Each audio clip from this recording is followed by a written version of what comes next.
There is something strange to me even now in the reflection that he never saw me, and something stranger yet in the shadowy remembrance that I have of my first childish associations with his white gravestone in the churchyard, and of an indefinable compassion I used to feel for it, lying out alone there in the dark night, when our little parlour was warm and bright with fire and candle, and the doors of our house were almost cruelly, it seemed to me sometimes, bolted and locked against it.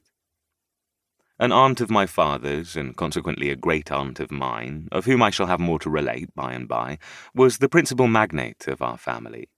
Miss Trotwood, or Miss Betsy, as my poor mother always called her, when she sufficiently overcame her dread of this formidable personage to mention her at all, which was seldom, had been married to a husband younger than herself, who was very handsome, except in the sense of the homely adage, handsome is that handsome does, for he was strongly suspected of having beaten Miss Betsy, and even of having once, on a disputed question of supplies, made some hasty but determined arrangements to throw her out of a 2-pair-of-stairs window.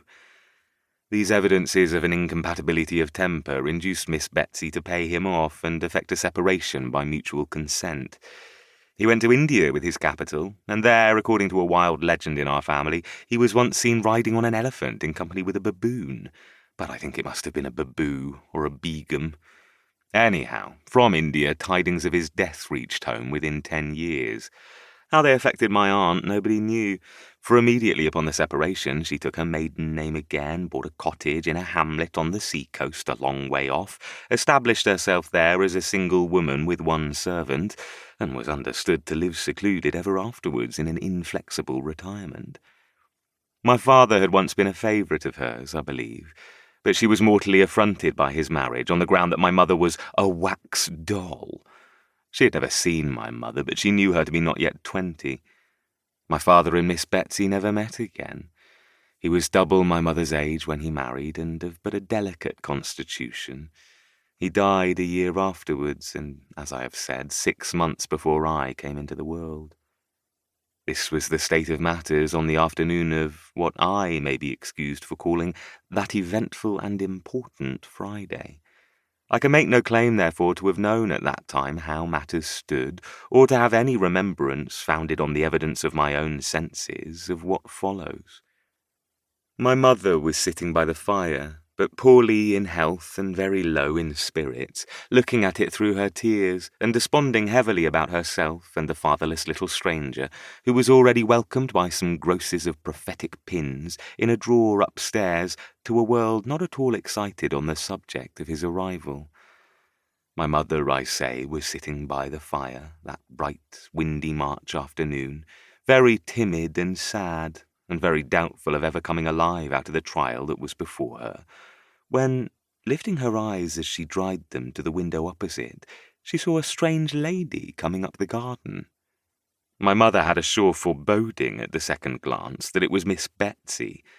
The setting sun was glowing on the strange lady over the garden fence, and she came walking up to the door with a fell rigidity of figure and composure of countenance that could have belonged to nobody else. When she reached the house, she gave another proof of her identity.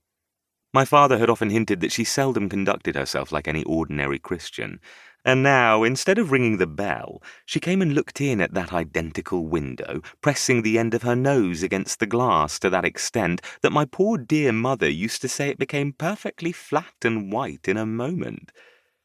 She gave my mother such a turn that I have always been convinced I am indebted to Miss Betsy for having been born on a Friday. My mother had left her chair in her agitation and gone behind it in the corner. Miss Betsy, looking round the room, slowly and inquiringly, began on the other side, and carried her eyes on, like a Saracen's head in a Dutch clock, until they reached my mother. Then she made a frown and a gesture to my mother, like one who was accustomed to be obeyed, to come and open the door. My mother went. "Mrs. David Copperfield, I think," said Mrs. Betsy, the emphasis referring perhaps to my mother's mourning weeds and her condition. "Yes," said my mother faintly. "Miss Trotwood," said the visitor. "You have heard of her, I dare say." My mother answered that she had had that pleasure.